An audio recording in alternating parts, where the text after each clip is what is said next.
นี่อุปกรณ์ใส่ถุงนี่ก็คือขอพลาสติกเราขอพลาสติกไม่ยากปิดจี้นี่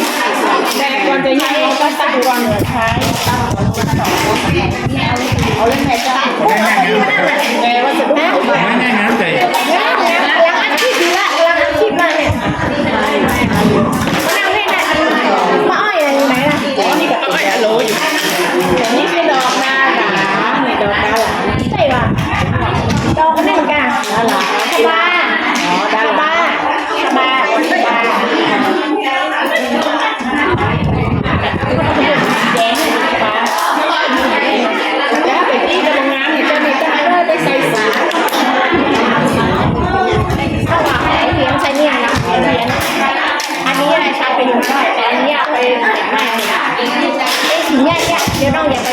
ใส่เด็กกันที่ใส่เด็กกันในสำนักงานเนี่ยเอาไปเชิญ แล้วเขาเป็นคนสีของเรา นี่ค่ะ นี่ขายได้อันนี้เนาะชื่อก่อนมันน้อยดีเนาะเอาจริงหัวยิงเกายิงกันเนาะเดี๋ยวเอาของปักที่สอนแม่เลยสิปักยังไงปีก่อนนะ ปีก็มีแบบแล้ว นี่ไง มีแล้ว เดี๋ยวเอาปีใหญ่ก่อนนี่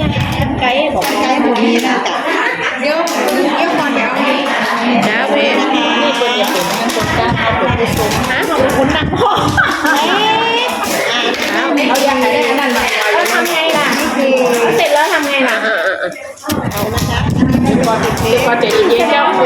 ขาล้นยางว่าเขาล้นอันนี้กดเตียง บริยางเห็นไหมนี่ลงหลังมันล้มแดงอ่ะ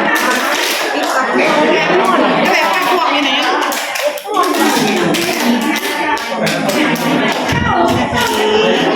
ถ้าต้องการ เขายังไม่ใช่อันนี้เขายังขายหรอแต่ทำไม่ได้ใกล้มือ นี่เขาหนักนี่ลงนี้เลยยูทีว่าจะไปกินไปยังเขาเนี่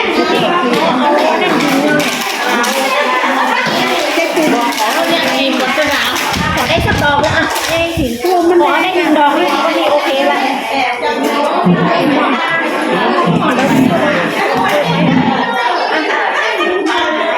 ด้แล้วหนึ่งดอกเนี่ยได้ภายใน1 ชั่วโมงเนี่ย1 ดอกได้ละ ไหนเนี่ยต่อไปแบบ ได้ละ1 ดอกค่ะนี่สตั๊ดกี่ดอกไปกัน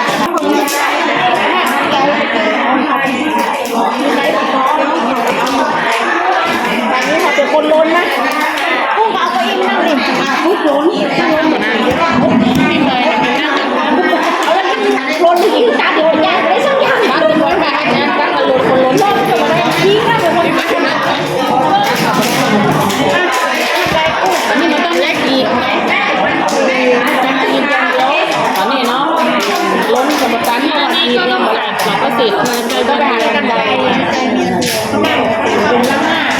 กลุ่มตั้ง5 กลุ่มแต่ไม่ได้ทำ ก้านกับบัตรฟันก้านสำคัญแล้วลองไหม เอาที่ไปโน่นนั่นแหละไปเช็ค ลองล้นตีก่อน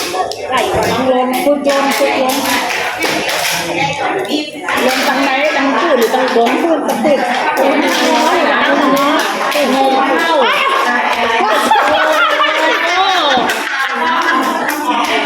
วันนี้มันยังไม่พูดอีกโอ้ยมันไม่ถ่ายตอนเมื่อกี้อยู่ที่พูด อีกรอบหน้าอีกรอบแล้ว เห็นไหมนี่มาสิมาทำสิมาเอาไปเนี่ยอะไรนะเย็นหน่อย ก่อยโอ้ย ข้างหลังของเขาที่เลวเลยที่พี่ดูพี่อย่าเอาหนอกคือมันนะว่าพี่เป็นอะไร ไม่แบบ ของลำกับดีอ่ะ ห้อย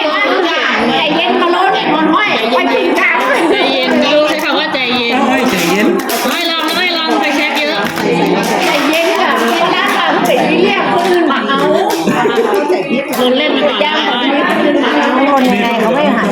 ต้องติดว่าให้โลนทำก่อนต้องตอบ อันนี้มันทำได้ เนี่ยโครงการสารสุขนั่นแหละ เอาขวานเอาออกไป ต้องทำได้นี่มันน่ามานั่งแม่มานั่งบอกว่าจะได้ทำเมฆกล้องมานั่งแม่ไหนเอาเสือดำ เดี๋ยวบ้านนั้นบอกไปถ้าไปที่หนองพญ